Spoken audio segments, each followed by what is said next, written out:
Caravaggio solo firmó un cuadro, el de un hombre condenado de cuya garganta sajada fluye la sangre. Nos dejó 3 autorretratos, uno de ellos cuando era un joven pálido y demacrado, consumido por la malaria. Otro a los 30 años, como si fuera testigo de un asesinato. Y el tercero ya en los últimos días de su corta vida, donde se representa como un gigante espantado y decapitado. De Milán a Roma, de Génova a Nápoles, de Sicilia a Malta, frecuentó los salones de los palacios más principescos y las cárceles, en una vida de aventura que finalizó en drama.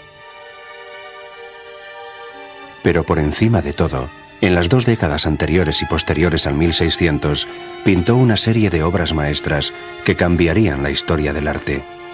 Con Caravaggio ya no somos espectadores, somos testigos oculares de la acción que está teniendo lugar ante nosotros, acción que nos implica directamente.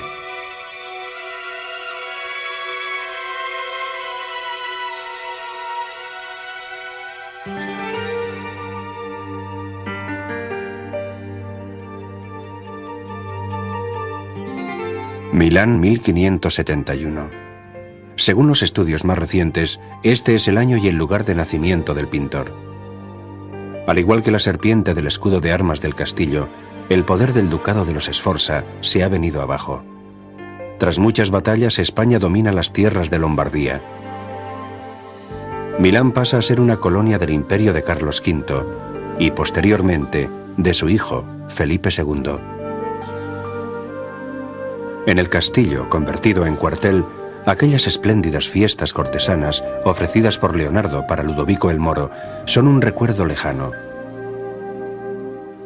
Los baluartes y las murallas parecen representar el dominio militar sobre toda la ciudad.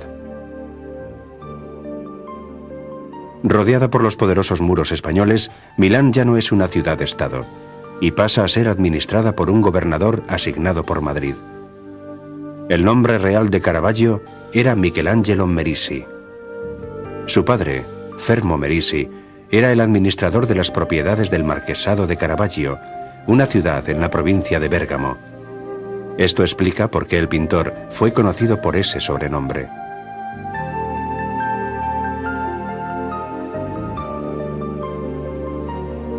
Muchos miembros de la familia Merisi eran clérigos y, por tanto, estaban influidos por las actividades pastorales y religiosas de San Carlos Borromeo. Rememorando a San Ambrosio, Borromeo interpreta el papel de arzobispo de Milán, tanto espiritualmente como en actitudes estrictamente terrenales. Tras el Concilio de Trento, Borromeo está fuertemente implicado en la renovación de la fe religiosa, pero también es políticamente activo y contrario al gobernador de España. El altar y el púlpito de la catedral, renovados siguiendo las normas que se dictaron durante la Contrarreforma con respecto al arte religioso y que el propio Borromeo propuso, son las señas de identidad culturales y morales de la ciudad. Posteriormente, en 1576, San Carlos Borromeo jugó un papel fundamental durante la tragedia de la plaga. La plaga tiene un efecto devastador en Milán. Cientos de miles de ciudadanos mueren en una de las epidemias más terribles de la historia, entre ellos el padre de Caravaggio, dejando al joven Michelangelo huérfano a la edad de 5 años. La plaga acentúa las tendencias morales severas del arte y la arquitectura milanesa en el Renacimiento tardío. En el santuario de Santa María, en San Celso, el joven Caravaggio seguro que admira la obra del artista Moretto de Brescia, que representa la caída de San Pablo y en la que predomina la figura de un caballo enorme, Picazo, con el santo caído en el suelo solo y estupefacto. Esta pintura, y en términos generales toda la producción de los maestros de Brescia de mediados del siglo XVI, puede ayudarnos a comprender los orígenes del realismo de Caravaggio. Caravaggio comenzó su aprendizaje en el estudio de un importante artista, Simone Petersano. Petersano participó en gran número de obras decorativas en las iglesias del Renacimiento tardío. Los colores brillantes, originarios de la región del Véneto, animan todas sus pinturas narrativas. Los frescos del coro de Certosa de Garignano, a la entrada de Milán, son algunos de sus trabajos más logrados. Es muy probable que Petersano se llevara consigo a Venecia al joven Caravaggio para que allí estudiara y perfeccionara su arte durante la década de los 80 del siglo XVI. De todos modos, en Milán no faltaban muy buenos ejemplos para la educación de un joven pintor.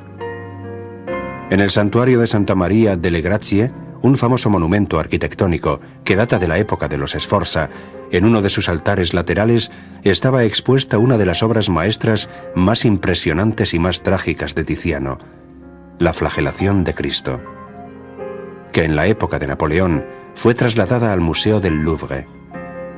Ningún otro pintor renacentista guarda mayor similitud con las escenas religiosas de Caravaggio en el estilo, la utilización de la luz y el sentido del drama en la tragedia humana. Seguro que Caravaggio pasó muchos días de su adolescencia en el convento dominicano de Santa María delle Grazie. Además de la pintura de Tiziano, el joven artista también tuvo la oportunidad de estudiar, con todo detalle, la Última Cena de Leonardo y utilizarla como instrumento para estudiar las emociones, expresiones, sentimientos y movimientos del alma.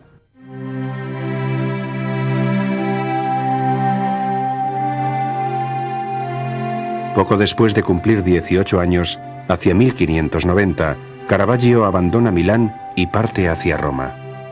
Ya no volvería más a su ciudad natal. La ciudad eterna estaba atravesando un período de desarrollo urbano con edificios sorprendentes. La Renovatio Urbis, puesta en marcha por el Papa Sixto V, requería un auténtico ejército de escultores, decoradores y constructores.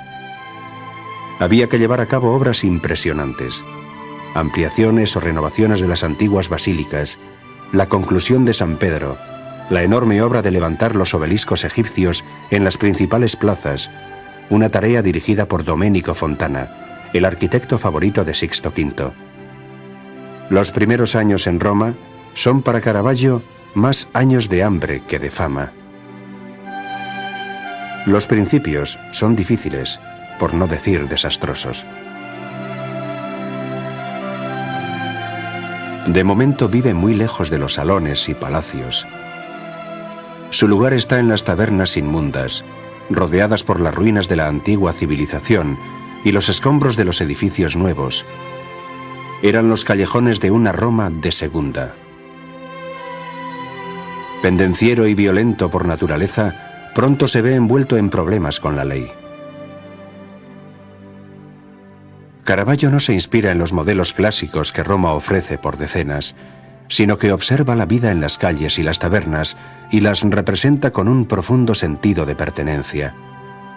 Este cuadro es un comienzo de una nueva época y supone el final del Renacimiento.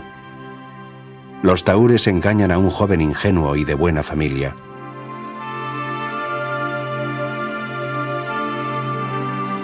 La risueña gitana lee la palma de la mano de un joven inocente y al mismo tiempo le roba el anillo.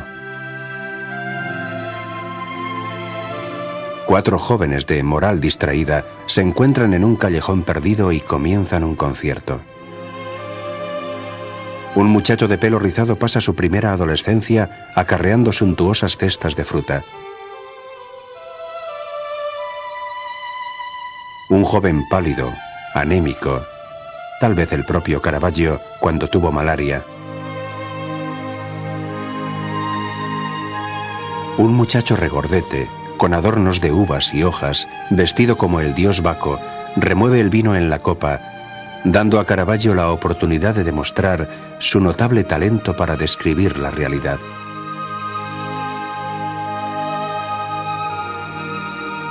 Finalmente, alrededor de 1596, la primera versión de La Cena de Emaús, ahora en Londres, con los rostros sorprendidos de los discípulos ante las revelaciones de Cristo, cuya figura lleva el sello explícito de Leonardo. La mesa está decorada con otra asombrosa cesta de frutas, además de un pollo asado.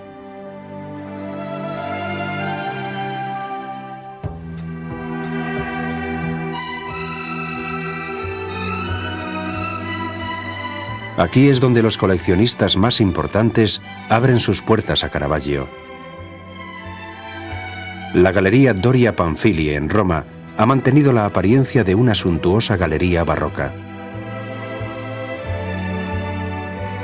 A los 25 años, después de que el cardenal del Monte reparara en él, Caravaggio deja las sombras de los callejones y entra en el opulento mundo aristocrático de mercantes y coleccionistas.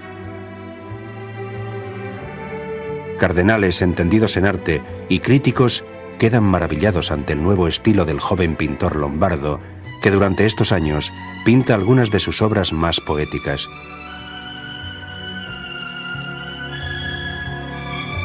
El reposo durante el viaje a Egipto, una de las pocas escenas pintadas por Caravaggio teniendo como fondo la naturaleza, bañada con la luz mágica del anochecer, en una suave y delicada mezcla de colores.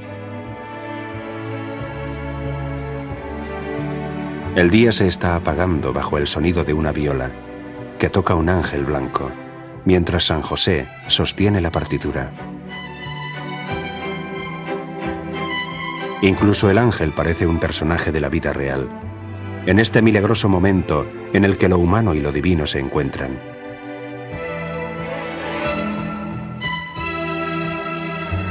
Lo humano y lo divino vuelven a encontrarse en la Magdalena. Se supone que Caravaggio utilizó como modelo a una muchacha del pueblo llano, transformándola en la arrepentida María Magdalena, con el simple añadido de joyas esparcidas por el suelo.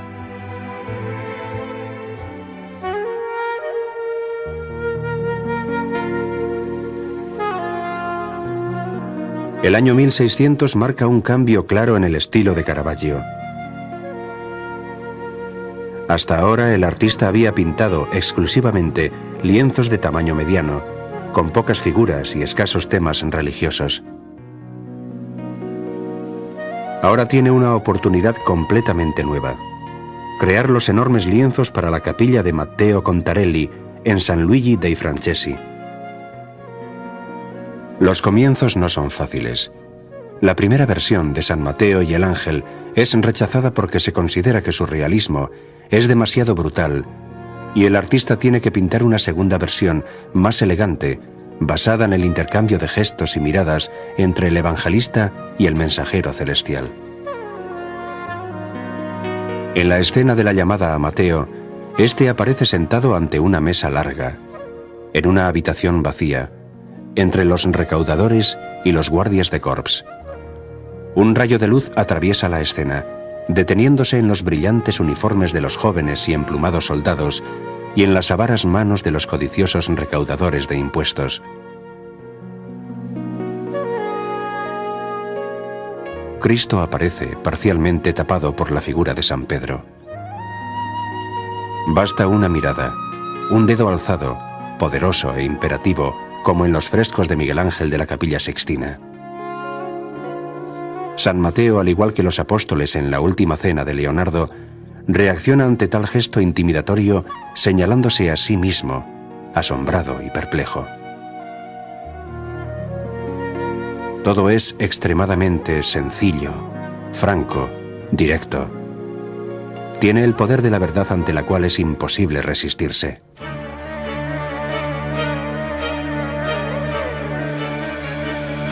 El martirio de San Mateo es descrito como una ejecución brutal. El ejecutor irrumpe en la iglesia durante la misa y atraviesa al sacerdote con su espada. Este cae rodando por las escalinatas del altar. El asesino grita. San Mateo, en el suelo, gime. Un niño del coro escapa chillando. La gente retrocede, huye. Se crea un espacio vacío alrededor del mártir y desciende la oscuridad del horror. Por arriba aparece un ángel solitario que lleva en sus manos una rama de palma, símbolo del martirio, y el santo entra en el cielo. Atrás, en la esquina de la izquierda, puede verse a un hombre pálido de unos 30 años de edad. Es Caravaggio, cuya presencia indica su papel como testigo del suceso.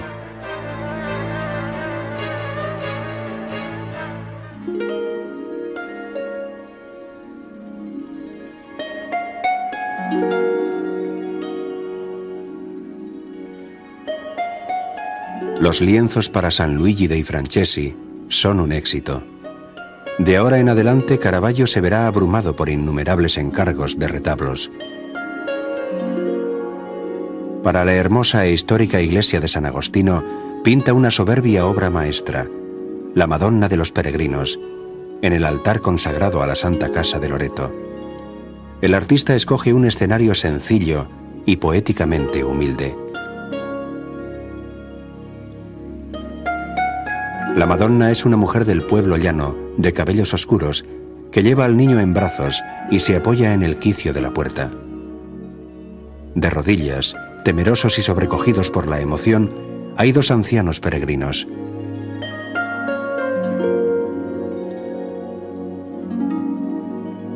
Pocas obras de arte pueden expresar esta humilde emoción, la intensa luz interior que brilla desde sus ropas sucias, harapientas, hasta sus pies sucios y desnudos.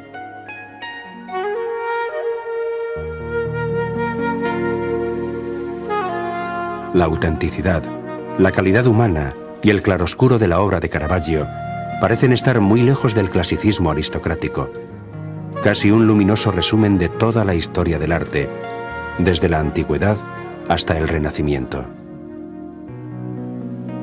Su introducción en los ambientes palaciegos coincide en el tiempo con la llegada a Roma del artista boloñés Annibale Carracci, hacia 1590. Pero mientras Caravaggio tuvo que hacer equilibrios para vivir, Annibale llegó directamente a la cima. Respaldado por su merecida fama como pintor y hombre de cultura, recibe el más prestigioso de los encargos para un pintor, la decoración de la majestuosa galería del Palacio Farnese. Los amores y las vidas de los dioses de la antigüedad, representados en pinturas brillantes, elegantemente aristocráticas, pero al mismo tiempo fluidas, claras y atractivas.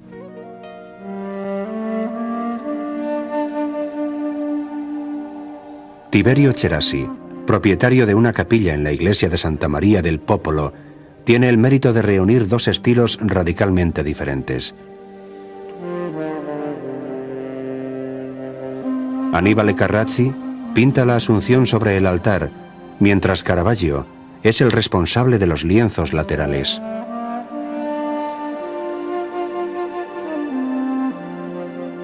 De nuevo, Caravaggio revoluciona totalmente la pintura de temas religiosos. Sus pinturas representan el final de las vidas de San Pablo y San Pedro, sin el acompañamiento de ángeles jubilosos.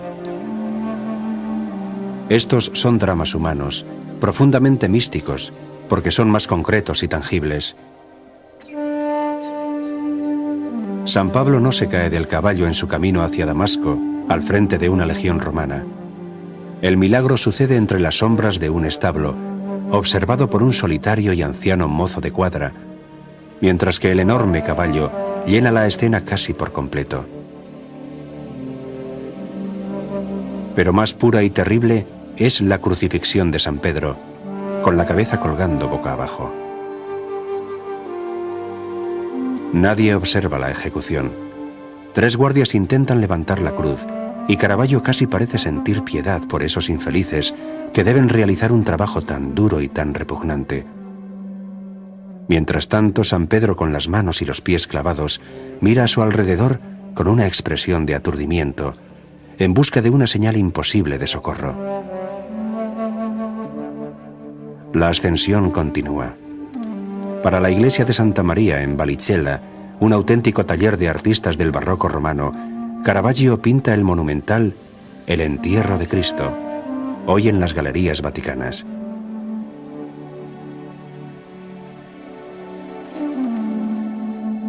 Las figuras surgen formando una sola masa de sufrimiento, trayéndonos a la memoria ciertas esculturas del norte de Italia, o incluso las tallas de mármol de Miguel Ángel. También le hacen un encargo para la Basílica de San Pedro, una Madonna para el altar de los lacayos. Caravaggio plantea un tema místico, la victoria de Cristo y María sobre el demonio, dándole un tono familiar, casi mundano. Las autoridades no consiguen captar la belleza sutil del trabajo y les desconcierta la desnudez del niño y la sencillez de Santa Ana, que parece más una vieja bruja desdentada que la Madre de María. Por esta razón, la pintura primero es confinada en la Orden de Santa Ana y después vendida al cardenal Borghese.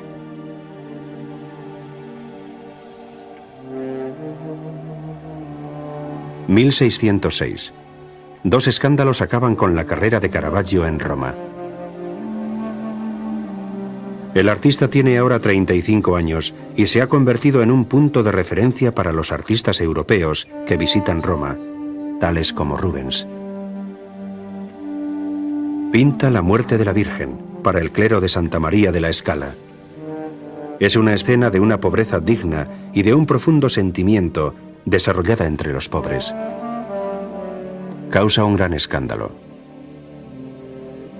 Parece que Caravaggio utiliza como modelo para la Madonna el cadáver de una prostituta que se había ahogado en el Tíber, y por eso María aparece lívida, hinchada y con los tobillos desnudos. La pintura fue injustamente rechazada, pero Rubens la compró y hoy está en el Louvre.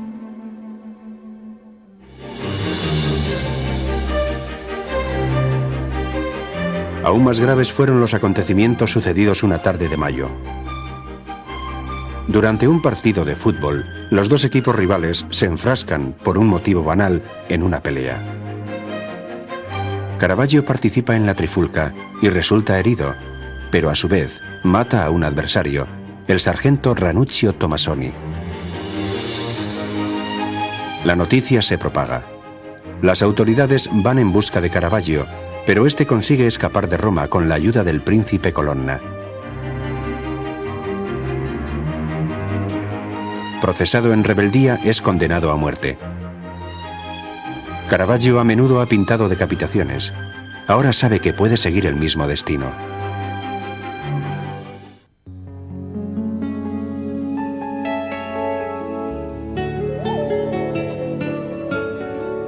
Tras una breve estancia en Zagarolo, Caravaggio se refugia en Nápoles. El pintor, cuya odisea solo acaba de empezar, vive atormentado entre el ardiente deseo de volver a Roma y la certeza del castigo que allí le espera. Su huida por las costas del Mediterráneo va a durar más de 4 años. Al igual que Milán, Nápoles también está bajo el dominio de España.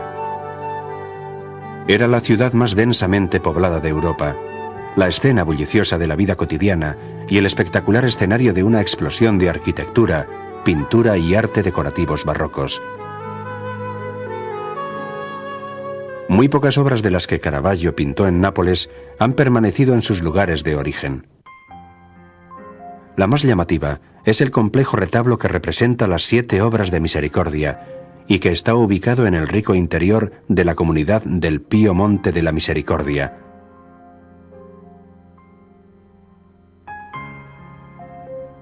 Caravaggio reúne, de forma genial, varios episodios en una sola escena, que al primer vistazo podría casi parecer un cuadro de la vida diaria y real en los cuarteles españoles.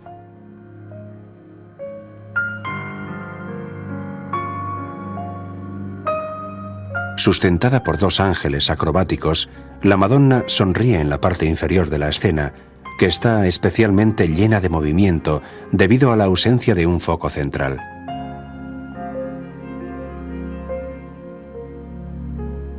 Todavía se conserva el contrato original donde se consigna que los honorarios que percibirá el artista ascenderán a la cantidad de 470 ducados.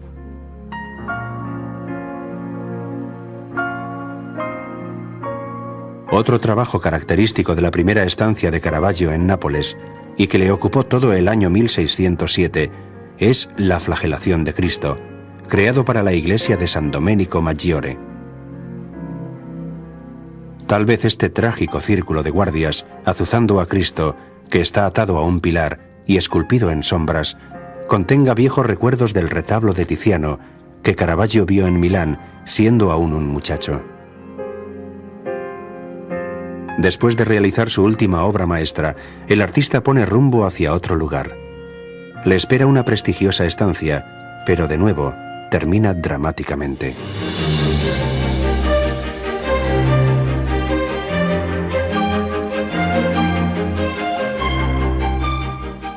Caravaggio toma tierra en Malta, la isla de los caballeros.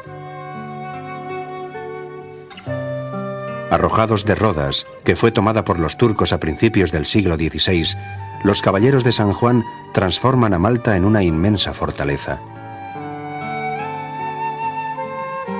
Las inconquistables murallas y los colosales bastiones defienden una isla que nunca será atacada y dan a su capital, La Valeta, una apariencia especial.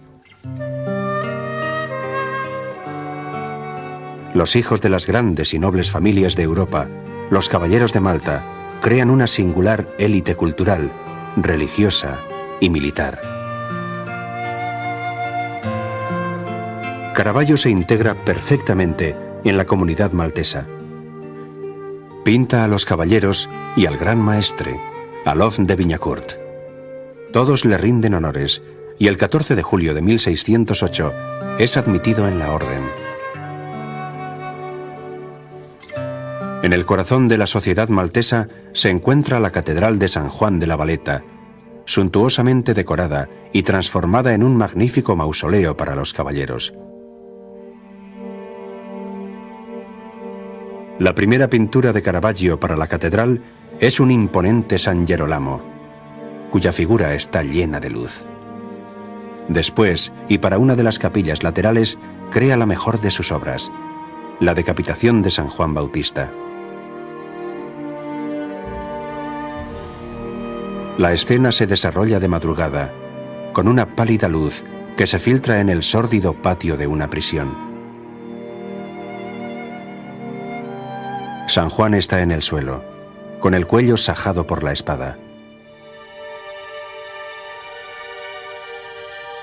Pero lo más horrible es que la ejecución ha resultado fallida y el verdugo, siguiendo las órdenes de un oficial, se está preparando para asestarle el golpe mortal.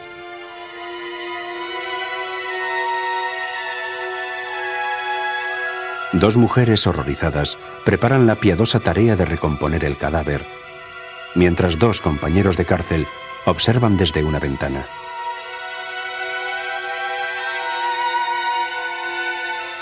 La pintura es un grito de angustia contra la violencia.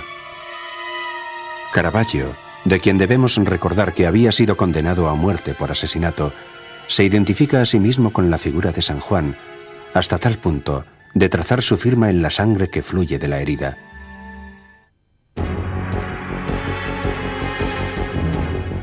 Una vez más, los acontecimientos se vuelven en contra de Caravaggio. Los caballeros se enteran de su anterior condena y le expulsan de la orden por ser un miembro hediondo y corrupto, tal como le califica la orden, y le encarcelan. Caravaggio, que ya tiene una gran experiencia en cárceles, se las arregla para escaparse y volver a embarcar, esta vez rumbo a Sicilia.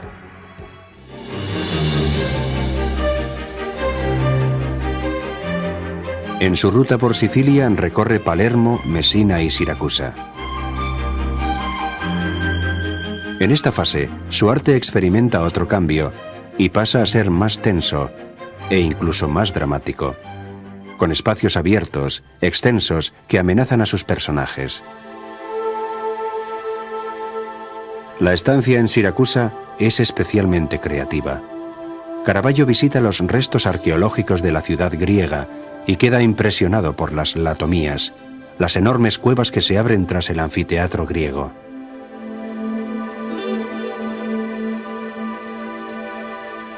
Cerca de las latomías se encuentra la iglesia de Santa Lucía, para la que Caravaggio pinta un retablo impresionante y lleno de sentimiento, el entierro de Santa Lucía, que parece estar ubicado en las mismas cuevas de Siracusa.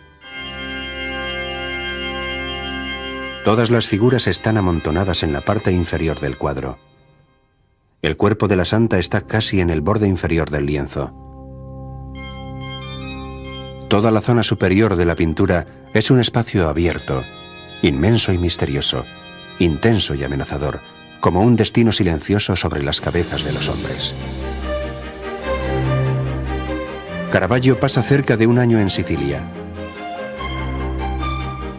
En octubre de 1609, partiendo de Messina, vuelve a Nápoles.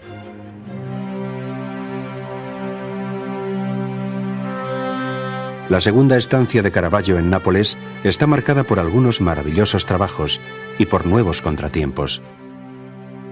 Entre sus obras maestras se encuentra El martirio de Santa Úrsula, una obra clave para entender la mezcla de brutalidad y estupefacción, sangre y tristeza que son características de todos sus últimos trabajos. El artista está esperando un perdón del Papa. De momento no puede volver a Roma directamente desde Nápoles. Tendrá que atravesar los puertos de la zona de Grosseto, que es un protectorado español. Mientras tanto siguen las trifulcas. En una pelea de taberna, Caravaggio resulta herido y queda desfigurado. Tal vez esta herida que recibió en Nápoles sea la misma que reaparece en la frente de Goliat en su último y macabro autorretrato. En su David con la cabeza de Goliat se intuye una soledad cruda y amarga. La única señal de piedad parece surgir de David, que sujeta la cabeza del enorme gigante, cortada y derrotada.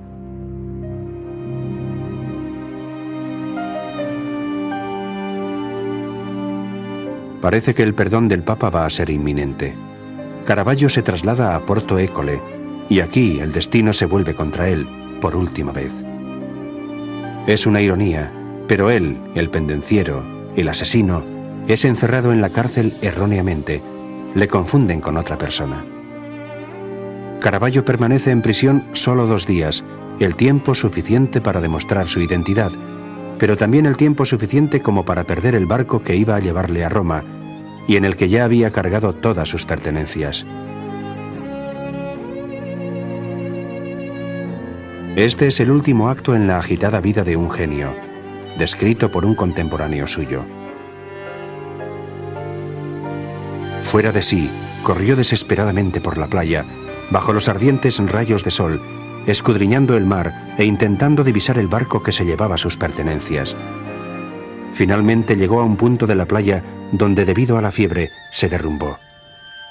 A los pocos días, sin que nadie le echara una mano, murió miserablemente, tan miserablemente como había vivido. Caravaggio murió a la edad de 39 años, en las dunas de la Feniglia. Era el 18 de julio de 1610.